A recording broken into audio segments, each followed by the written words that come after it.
liberty. You cannot be arrested without a warrant unless it is done so in conformity with the law. The reason for the arrest must be explained and the subject must appear before a magistrate within 24 hours.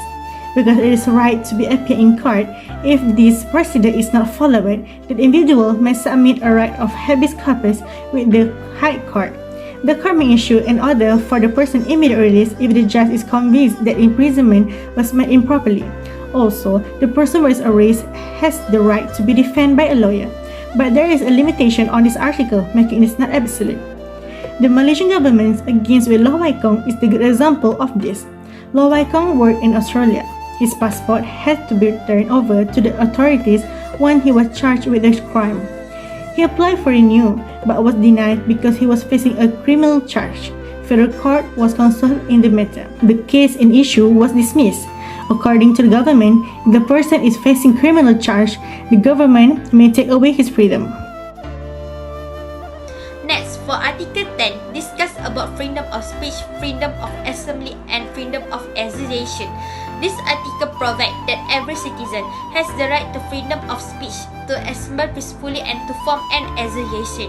However, these freedoms are not absolute because it can be restricted by Parliament for reasons permitted by the Federal Constitution. In my opinion, Article 10 is not absolute because our freedom of speech as citizens is limited. This is very clearly because our right to freedom of speech as citizen is limited in Parliament.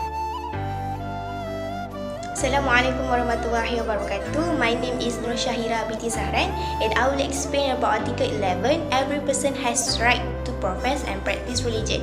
In general, it's not absolutely for every citizen because each person has the right to profess and practice their religion and propagate to anyone.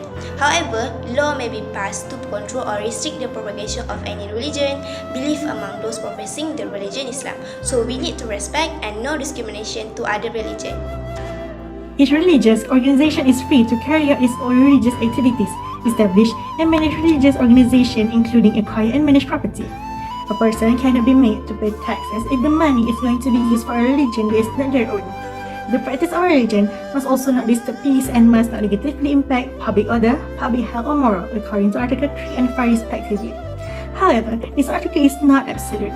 This can be seen in the case of Mia Atikur Rahman Ishaq and other, and Fatimah binti Sihi.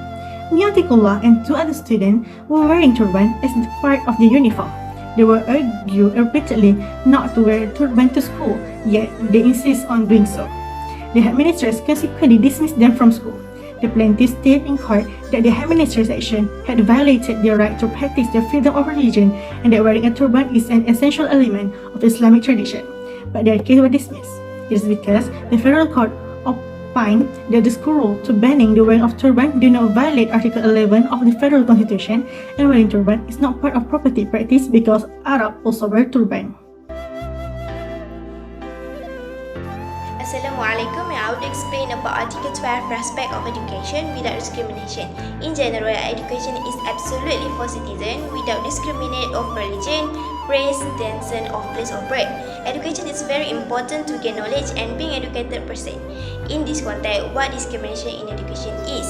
First, in any educational institution run by public authority administered, including admission of student or payment of fee.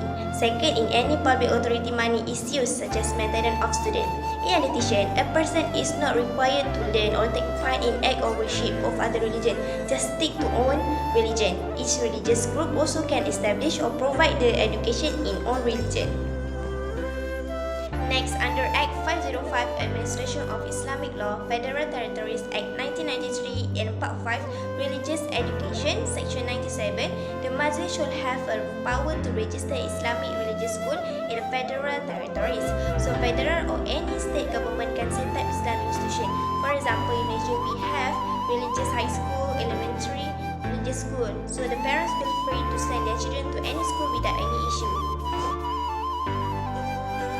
Lastly, fundamental liberty, which in Article 13 states the right to their property. Article 13 states that no one may be confiscated of his property except in compliance with the law, and state that no law can provide for taking of use of property by force without sufficient compensation. For a clear understanding can be seen based on the case of Menteri Besar Negeri Sembilan Incorporation versus Seremban District Land Administrator.